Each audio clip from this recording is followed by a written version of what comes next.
For billion years ago, Earth was a lifeless rock of lava, poison air, and boiling seas. No DNA, no cells, nothing alive. Then, somehow, chemistry woke up and became you. Rewind for billion years.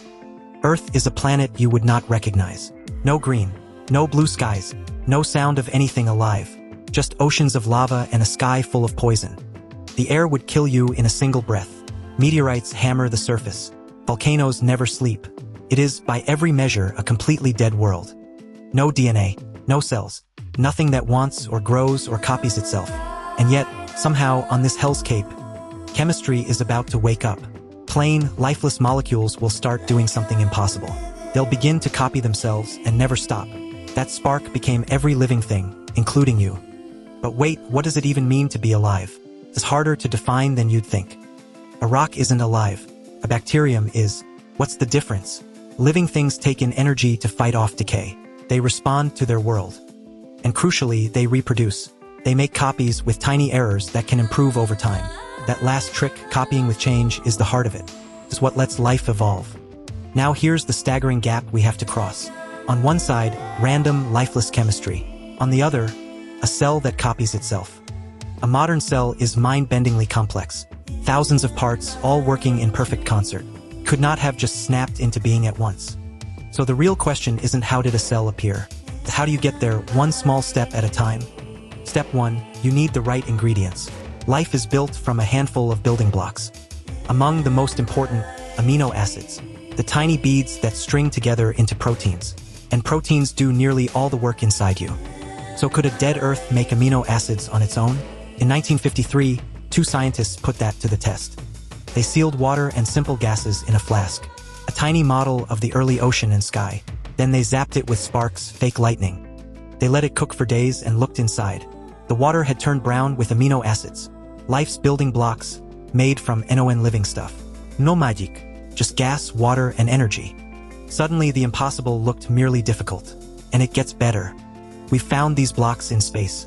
Amino acids ride in on meteorites and comets. The ingredients for life may be sprinkled across the galaxy. So the parts are easy. The parts aren't a machine. A pile of bricks is not a house. You need a place to gather and connect them. And you need a steady source of energy. Two frontrunners compete for where this happened. First idea, warm little tide pools. Shallow ponds that fill, then dry in the sun. Each drying cycle crowds the molecules together, concentrating them, forcing them to react. Wet, dry, dry. Like nature shuffling a deck. Second idea, deep under the sea. Hydrothermal vents on the pitch-black ocean floor. Cracks where hot, mineral-rich water gushes up. These vents are riddled with tiny rocky pores. Natural little chambers, ready-made test tubes. And they pump out a constant flow of chemical energy. A power source running day and night. No sunlight needed. Either cradle could have hosted the first chemistry of life. But here's the true heart of the mystery. How does chemistry start to copy itself? Today, life uses a clever division of labor. DNA stores the instructions like a cookbook. Proteins do the work like the kitchen staff. But there's a chicken and egg trap. DNA needs proteins to be built and read. Proteins need DNA's instructions to exist. So which came first? Neither makes sense alone. The leading answer is a brilliant escape from the trap. Quick anchor. This next idea is the key to everything. Stay. A molecule that does both jobs at once. Meet RNA, DNA's older, more versatile cousin. RNA can store information like DNA can, but RNA can also fold up and do chemistry like a protein. One molecule that's both cookbook and chef. Some RNA can even help copy other RNA. Imagine a recipe that can cook itself and write a fresh copy. That's the dream of the RNA world. A first life run entirely on self-copying RNA. Now picture one RNA strand that copies itself.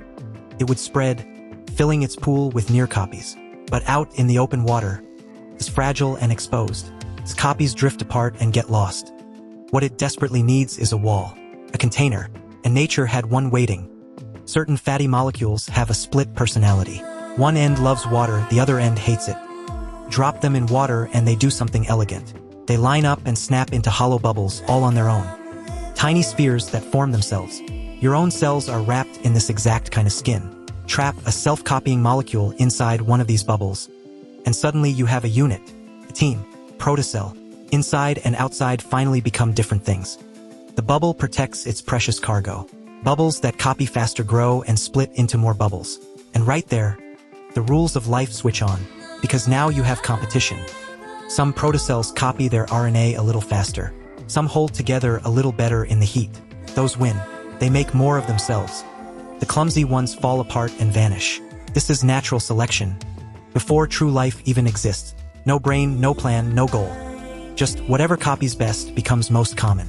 Tiny improvements pile up over millions of years. Each generation slightly better than the last. Chemistry climbing blindly toward complexity. Errors that help get kept. Errors that hurt die out. Slowly, RNA hands its storage job to steadier DNA. Proteins take over the heavy lifting. The cookbook, the chefs, and the kitchen all specialize. And a true, modern-style cell is born. Fast forward, and one of these early cells becomes the ancestor of everything. We call it LUCA, the last universal common ancestor. Not the first life, but the one whose family survived. Every creature alive shares LUCA's deep machinery. You, an oak tree, a shark, a mushroom, a germ, all running on the same ancient genetic code. All cousins from a single microscopic beginning. That's why your cells and a banana's cells rhyme. We are all leaves on one unimaginably old tree. One spark of self-copying chemistry, 4 billion years ago, branched into every living thing that ever was. Whales, redwoods, dinosaurs, you. All from that first stubborn molecule that wouldn't stop copying. Now, the honest truth. We don't have it all figured out. No one has built life from scratch in a lab. But we've recreated step after step after step. Building blocks, self-forming bubbles, copying molecules. Each lonely miracle shown to be ordinary chemistry. The gaps are shrinking year after year. And if it happened here on one ordinary rock, it makes you wonder where else it might be happening. So look back at that dead, molten earth. No life, no hope of it, just rock and poison. And yet, from pure chemistry, something stirred. A molecule made a copy of itself. And then another. And that copying has never once stopped since. An unbroken chain for billion years long, running straight from that first spark into the cells reading this. You are the latest link in the universe's longest story. A dead planet taught itself to live, and it's been you all along. If life kick-started itself on one dead rock, do you think it happened elsewhere too? Or are we a once-in-a-universe fluke? Tell me below.